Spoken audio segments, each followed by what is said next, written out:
Mi esposa empezó a actuar raro. Mi nombre es Andrés, y durante 15 años he compartido una vida feliz con Clara, mi esposa y dedicada ama de casa. Ese rol, tan fundamental y a menudo subestimado, había sido llevado por ella con una gracia y eficacia que siempre admiré. Sin embargo, hace algunas semanas, comencé a notar cambios en su comportamiento que alteraron profundamente la calma de nuestro hogar. Al principio, los cambios en Clara eran sutiles, casi imperceptibles. Había días en que se sumía en un silencio profundo y prolongado, como si estuviera absorta en pensamientos que prefería mantener a distancia de todos, incluso de mí. En esos momentos, su mirada se perdía en puntos indefinidos de la casa, y sus respuestas a mis preguntas eran meros susurros, como ecos distantes de una mente distraída por preocupaciones invisibles.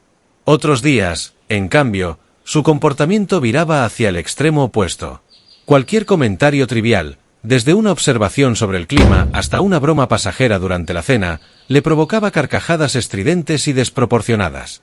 Su risa, que antes me llenaba de alegría, comenzó a resonar con un tinte de histeria que me dejaba una sensación incómoda y desconcertante. Era como si cada carcajada intentara exorcizar alguna sombra interna que solo ella podía ver. Al principio, intenté racionalizar estos cambios como meras fluctuaciones de humor, tal vez desencadenadas por el estrés de nuestras recientes dificultades financieras. Habíamos contraído algunas deudas inesperadas que añadieron tensión a nuestra habitual tranquilidad. Quizás, pensé, Clara estaba simplemente abrumada y necesitaba tiempo para ajustarse. Sin embargo, con el pasar de los días, la alteración en su comportamiento se hizo más pronunciada y difícil de ignorar. Clara empezó a pasar largas horas en habitaciones vacías, murmurando para sí misma, o caminando de un lado a otro con una energía nerviosa que desgastaba el silencio de nuestro hogar. Algunas noches, la encontré de pie en la oscuridad, mirando por la ventana sin reaccionar a mi presencia. Cada vez que intentaba acercarme, mostraba una breve chispa de reconocimiento antes de sumirse nuevamente en su mundo aparte. Estos signos crecientes de angustia no solo alteraron la paz de nuestro matrimonio, sino que también sembraron en mí una preocupación creciente. Lo que en un inicio parecían simples caprichos del ánimo, gradualmente se revelaron como manifestaciones de un tormento interno más profundo y alarmante. Era evidente que algo serio estaba perturbando a Clara, algo que iba más allá de las tensiones cotidianas y que, temía, podría tener raíces en un terreno mucho más oscuro y perturbador. Los episodios en los que encontraba a Clara en lugares inusuales se volvieron cada vez más frecuentes y perturbadores. Un día, tras regresar del trabajo, la casa parecía extrañamente silenciosa, casi como si estuviera deshabitada. Clara no estaba en la cocina, ni en el salón, ni en el jardín, lugares donde usualmente pasaba su tiempo. Sentí un nudo en el estómago mientras la buscaba, llamándola por su nombre, pero solo el eco de mi propia voz respondía. Finalmente, decidí mirar debajo de nuestra cama, un lugar que nunca antes había considerado como un posible escondite. Para mi sorpresa y consternación, allí estaba Clara, acurrucada entre el polvo y las sombras, con los ojos cerrados y respirando suavemente. Parecía estar dormida, ajena a todo. Al verla en ese estado, una mezcla de alivio y terror me recorrió. Cuidadosamente, la desperté.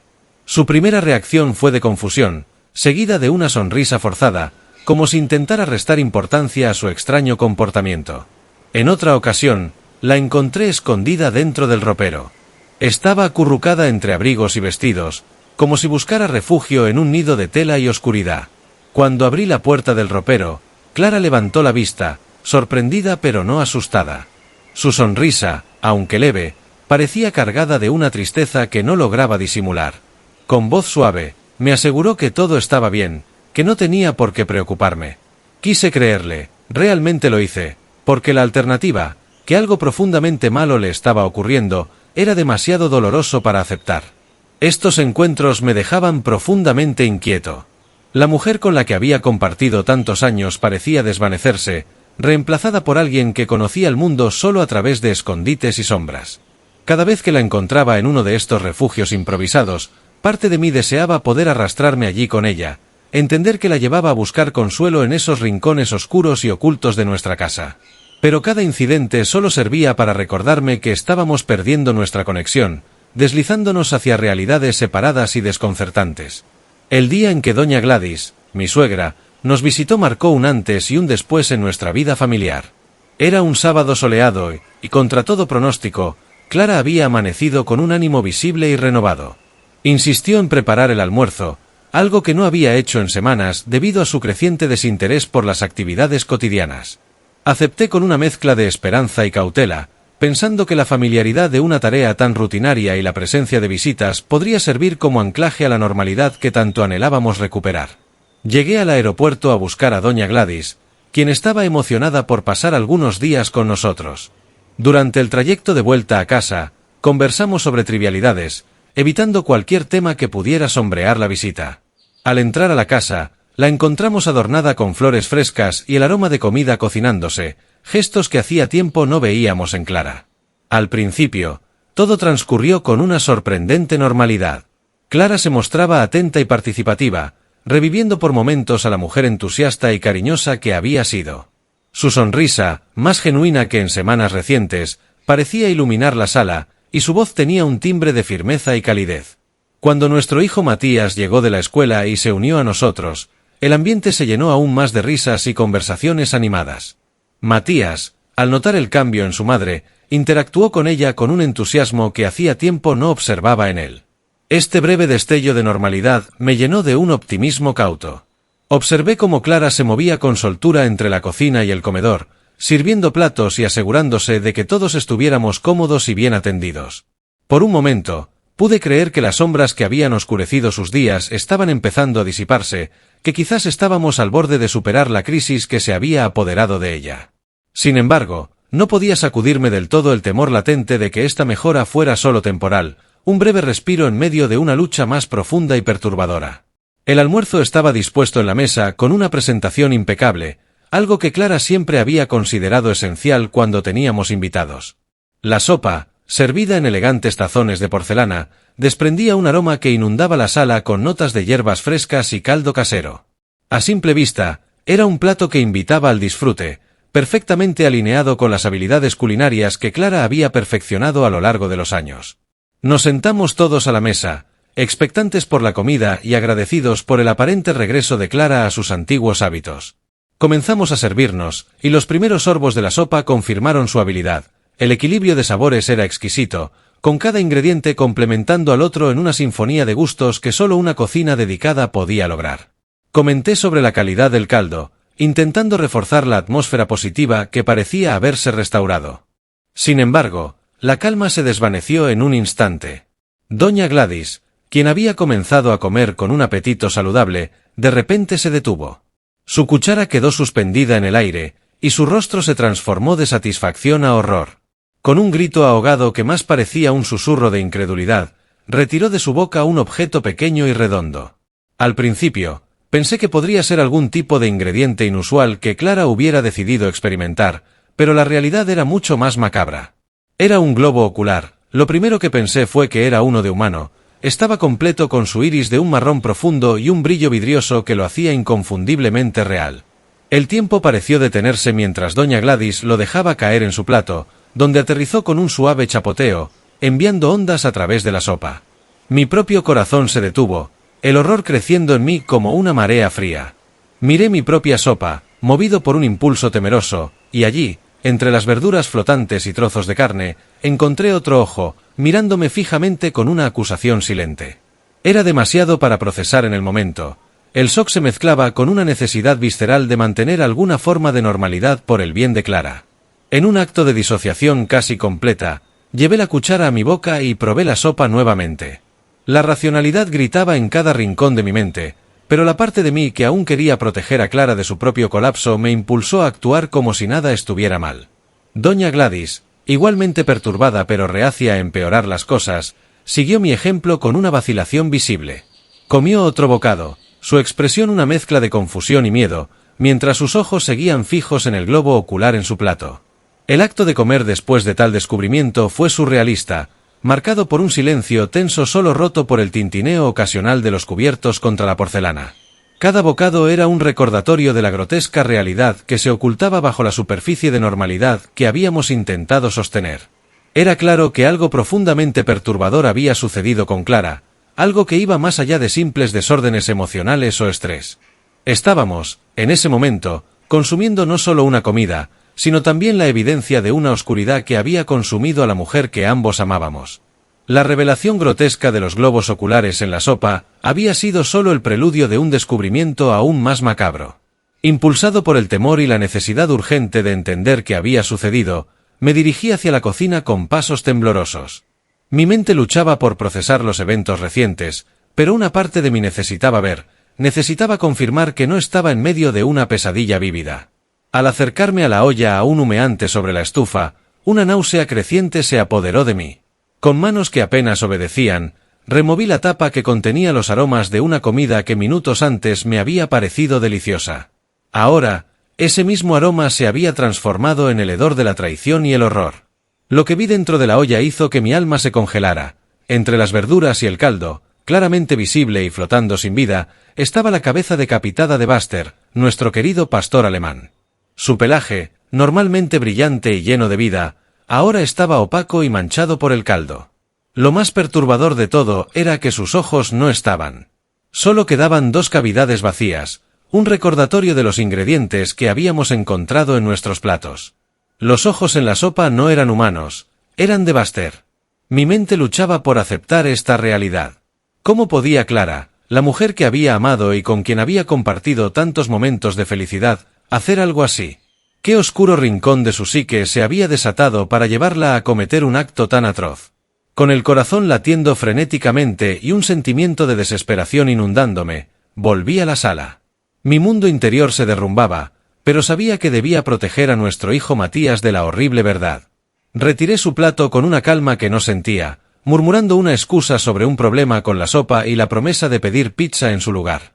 Matías, confundido pero aún ajeno al horror subyacente, aceptó mi explicación con la inocencia de su edad. Luchando por mantener la compostura y no dejarme llevar por el miedo o la ira, llamé al servicio de entrega de pizza, mi voz temblorosa disfrazada por la necesidad de actuar con normalidad. Cada minuto que pasaba con ese secreto a cuestas pesaba como una eternidad. La imagen de la cabeza de Buster flotando en la olla, y el recuerdo de los ojos de nuestro amado perro en nuestros platos, se convirtió en una cicatriz que sabía que nunca desaparecería de mi mente.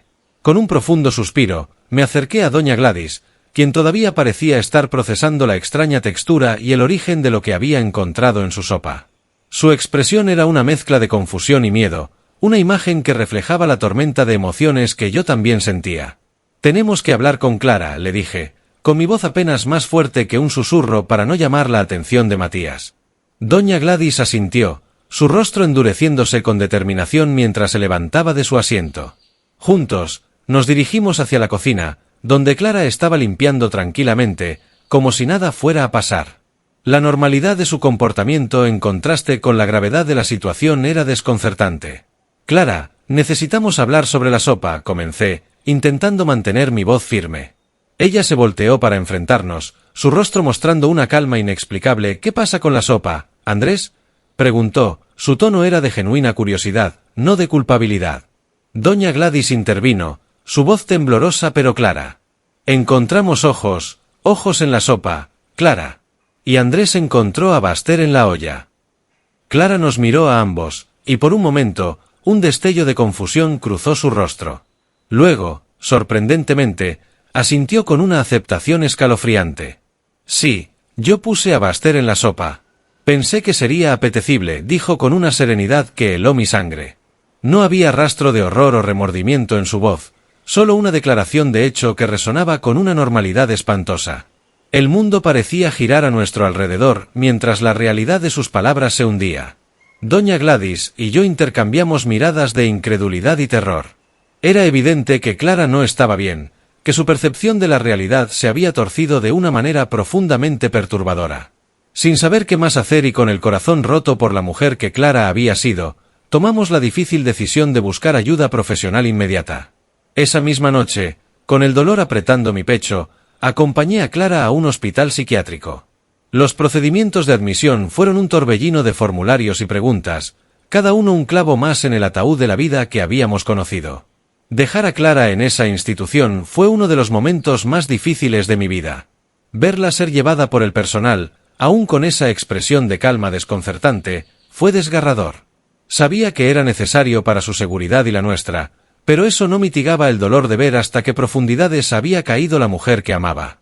Desde que Clara fue internada en el hospital psiquiátrico, nuestra casa, que alguna vez fue un refugio de amor y risas, se ha transformado en un escenario de ecos y susurros inquietantes. La normalidad aparente del día a día es frecuentemente interrumpida por lo que solo puedo describir como pequeñas anomalías acústicas que perforan la quietud de nuestro hogar. Estos sonidos, sutiles pero distintivos, a menudo toman la forma de pequeños gritos y susurros que parecen flotar a través de los pasillos, como si las paredes mismas estuvieran impregnadas con la esencia de Clara. Al principio, estos sonidos me causaban un escalofrío, dejándome paralizado por el miedo y la confusión, preguntándome si estaba empezando a perder la razón bajo el peso de la tragedia y el estrés recientes. Mi preocupación se intensificó hasta que una tarde, mientras tomábamos té en el salón, Matías, con voz baja y vacilante, mencionó que también había escuchado lo que él pensaba que era la voz de su madre llamándolo desde el final del pasillo. Doña Gladys, al oír esto, palideció y confesó que ella también había percibido murmullos y llamados, especialmente tarde en la noche cuando la casa estaba en su punto más silencioso. La confirmación de que no estaba solo en mis percepciones trajo un alivio mezclado con una profunda inquietud. No estábamos sufriendo alucinaciones individuales. Algo inexplicable estaba ocurriendo en nuestra casa. Esta perturbadora realidad se volvió aún más evidente cuando un viejo amigo, que desconocía por completo la situación de Clara, vino a visitarme. Mientras conversábamos en la sala, se detuvo abruptamente, su expresión cambiando a una de perplejidad. ¿Clara está en casa?, preguntó, mirando hacia el pasillo como si esperara verla aparecer en cualquier momento. Le expliqué que Clara había estado en el hospital desde hace meses, lo que dejó a mi amigo visiblemente desconcertado, insistiendo en que había escuchado su voz llamándolo por su nombre, clara y distintivamente, desde otra parte de la casa. La constante reaparición de la voz de Clara, a pesar de estar físicamente a kilómetros de distancia, se ha convertido en nuestro día a día.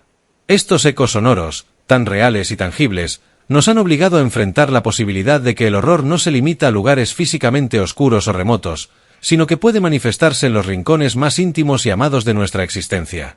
Es como una sombra que no podemos dejar atrás, tejiendo el miedo y el misterio en nuestro día a día. La colección oculta de mi esposo. Mi nombre es Leticia, tengo 34 años y soy diseñadora gráfica, trabajando principalmente desde nuestro hogar para poder cuidar de nuestros 2 hijos. Mi esposo, Óscar, es 3 años mayor que yo y trabajaba como ingeniero mecánico. Su había sido promovido a jefe de su área, lo cual nos permitió mudarnos a una casa más espaciosa en las afueras de la ciudad, un cambio que nos llenaba de ilusión y esperanza por un futuro mejor. Cuando nos mudamos a esa casa más grande, todo parecía un sueño hecho realidad. Óscar había sido promovido, y estábamos listos para comenzar un nuevo capítulo en nuestras vidas. Pero algo en el garaje capturó la atención de Óscar casi de inmediato. Una pared que no era realmente una pared, sino una puerta a un sótano que no estaba en los planos. Esto se convertiría en el núcleo de nuestras pesadillas. El principio, todo sobre el descubrimiento del sótano oculto en nuestra nueva casa, parecía estar envuelto en un halo de misterio y oportunidad. Óscar estaba eufórico con la idea de transformar ese espacio olvidado en una bodega de vinos. Imaginaba las estanterías de madera repletas de botellas selectas, una pequeña mesa en el centro donde podríamos compartir veladas con amigos, hablando y riendo bajo la luz tenue de las lámparas colgantes. En aquellos primeros días, su entusiasmo parecía ser el comienzo de un nuevo hobby, algo que podría enriquecer nuestras vidas y unirnos aún más como familia. Los fines de semana comenzaron con Óscar dedicando algunas horas al sótano, midiendo el espacio, haciendo dibujos y planeando.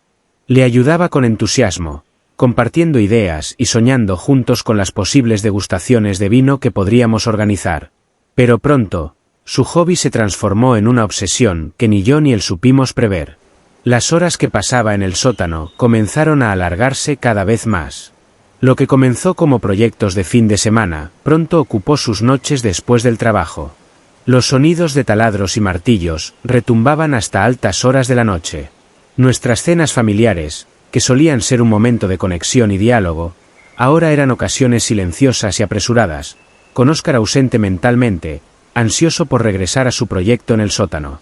Las placas de comida que preparaba con cariño quedaban casi intactas, apenas tocadas, antes de que se excusara de la mesa. Con el tiempo, Óscar comenzó a mostrar signos de agotamiento físico. Sus mejillas, antes llenas y vibrantes, se hundieron, sus ojos, siempre brillantes y atentos, ahora lucían sombríos y cansados. Noté que su ropa colgaba de su cuerpo, como si de repente fuera un tamaño más grande. La báscula confirmó mis temores. Había perdido cerca de 15 kilogramos.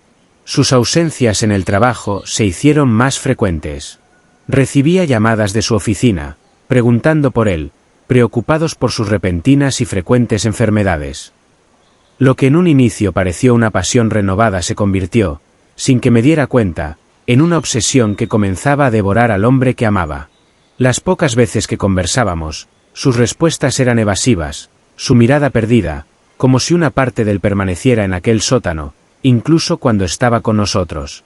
Su cambio no solo se reflejaba en su salud y en su desempeño laboral, sino también en el núcleo de nuestra dinámica familiar, que se desmoronaba poco a poco por el sótano, un secreto que yo aún no comprendía del todo, pero que pronto descubriría era más oscuro y profundo de lo que jamás hubiera imaginado. Un día, cuando la preocupación por el extraño comportamiento de Óscar había alcanzado un punto insostenible, y la curiosidad sobre lo que realmente sucedía en el sótano se volvió insoportable, decidí investigar por mí misma. Era una mañana gris de miércoles, el tipo de día que parece predecir secretos oscuros a punto de ser revelados. Óscar había salido temprano para el trabajo, después de otra noche agitada pasada en el sótano. Aproveché su ausencia para explorar ese lugar que tanto lo consumía. Descendí las escaleras con cautela. El aire se volvía más frío y húmedo con cada paso que daba hacia abajo. La luz del día se desvanecía detrás de mí, y tuve que encender la pequeña linterna que llevaba. Lo que esperaba encontrar eran estantes de vinos y un espacio recién acondicionado, quizás todavía en desorden, pero sin duda dedicado a la enología. Sin embargo, la realidad era muy distinta y profundamente inquietante. En lugar de una bodega, el sótano parecía un museo de artefactos arcanos y reliquias de tiempos olvidados. Estaba organizado de manera extraña, como si cada objeto estuviera precisamente donde debía estar para algún propósito desconocido. Había estatuas de piedra y bronce, algunas tan altas que casi tocaban el techo bajo del sótano. Cada figura tenía expresiones grotescas, como capturas de un tormento eterno y sin fin. Los artefactos que acompañaban a las estatuas parecían pertenecer a rituales antiguos, cuencos ceremoniales, cuchillos con empuñaduras adornadas, y extraños instrumentos musicales que nunca había visto antes. Pero entre todas estas piezas, una estatua en particular capturó toda mi atención y encendió un fuego frío de terror en mi pecho. Era casi del tamaño de una persona real, de pie en el centro del sótano, como si presidiera un tribunal infernal. Sus rasgos estaban distorsionados en una expresión de dolor y furia, como si estuviera en el momento álgido de un grito. Los ojos, vacíos y profundos, parecían seguirme. La estatua estaba hecha de un material oscuro que absorbía la luz de mi linterna, dándole una presencia aún más siniestra. El miedo se instaló pesadamente sobre mis hombros. El silencio del sótano parecía cargar cada susurro de movimiento con un eco amenazador. Sentí que cada segundo allí abajo me exponía a un peligro desconocido, una amenaza latente que emanaba no solo de la estatua, sino de toda la configuración del lugar. Era como si hubiera descubierto el altar de un culto olvidado, escondido en las sombras de nuestra vida cotidiana, bajo la misma estructura de nuestro hogar familiar. Con el corazón palpitando violentamente contra mi pecho, sabía que no podía quedarme ni un momento más. La necesidad urgente de salir de ese sótano y cerrar esa puerta detrás de mí era abrumadora. Aunque no comprendía completamente lo que había visto, algo dentro de mí reconocía que había tropezado con algo peligroso, algo que nunca debió ser perturbado. Óscar empezó a deteriorarse. Noches de insomnio y pesadillas, su salud se desvanecía tan rápido como su cordura. En un arranque de desesperación, busqué respuestas entre sus pertenencias y encontré un diario. Las páginas revelaban su tormento, las estatuas no solo eran objetos inertes, le hablaban, le exigían sacrificios a cambio de conocimientos oscuros y prohibidos. La noche que todo cambió, Óscar no estaba en nuestra cama. Movida por un temor que venía desde lo más profundo de mi instinto, bajé al sótano y lo encontré en medio de un ritual macabro. Las estatuas, iluminadas por la débil luz de las velas, parecían cobrar vida. Óscar, sumido en un trance profundo, murmuraba sobre un portal y nuestra liberación inminente. La decisión de entrar al sótano aquella noche no fue fácil, pero una mezcla de instinto maternal, miedo por lo desconocido y la desesperación por recuperar a mi esposo, me empujaron hacia adelante. A medida que descendía las escaleras, el aire frío y pesado del sótano envolvía mi cuerpo, y cada paso resonaba ominosamente en el espacio cerrado. En el centro del sótano, iluminado apenas por las velas temblorosas que Oscar había colocado en un círculo para un ritual, la estatua principal se alzaba imponente y amenazadora. Consciente de que no poseía gran fuerza física, dado mi peso de apenas 52 kilogramos, sabía que derribar esa estatua sería una tarea difícil. Sin embargo, la urgencia de la situación me llenó de una determinación inquebrantable. Mi familia estaba en juego, y ese pensamiento canalizó una fuerza que no sabía que tenía. Me abalancé hacia la estatua con todo el peso de mi cuerpo y la empujé con todas mis fuerzas, gritando con una mezcla de miedo y desafío. Con un estruendo que retumbó a través del sótano como un trueno subterráneo, la estatua cedió y se estrelló contra el suelo. En ese instante, las otras estatuas, como si estuvieran conectadas a la principal por algún oscuro poder, comenzaron a crujir y a desmoronarse en polvo ante mis ojos. El aire se llenó de un denso polvo gris, y un silencio súbito cayó sobre el lugar. Oscar, que estaba en medio del círculo ritual, colapsó como si las cuerdas que lo mantenían en pie hubieran sido cortadas de golpe. Corrí hacia él, temiendo lo peor, pero al tocarlo sentí su respiración, irregular pero presente. Parecía como si hubiera despertado de una pesadilla larga y tortuosa, confundido y visiblemente debilitado. Los días siguientes fueron un torbellino. Lo llevamos de urgencia al hospital, donde los médicos lucharon por entender su condición. Los exámenes médicos no revelaban la causa de su deterioro físico y mental, ni podían explicar su súbita mejoría después del incidente. Todo lo que sabían era que Oscar estaba recuperándose, aunque lentamente. La decisión de dejar esa casa y su siniestro sótano fue unánime. Mudarnos de nuevo, empezar de cero en otro lugar, lejos de las sombras y secretos que aquel sótano albergaba, era nuestra única opción. Aunque Oscar, con el tiempo, olvidó los horrores que vivió, yo no pude hacer lo mismo. La memoria de esa noche, y la amenaza que parecía haber quedado atrás, todavía me atormenta. A veces me pregunto si realmente estamos libres de esa oscura influencia o si, de alguna manera, sigue latente, agazapada en algún rincón oscuro del mundo, esperando el momento para resurgir. Esa duda me sigue donde quiera que vamos. Si te gustaron estos relatos, dale like, suscríbete y comparte. Mira a continuación estos relatos que también están muy interesantes.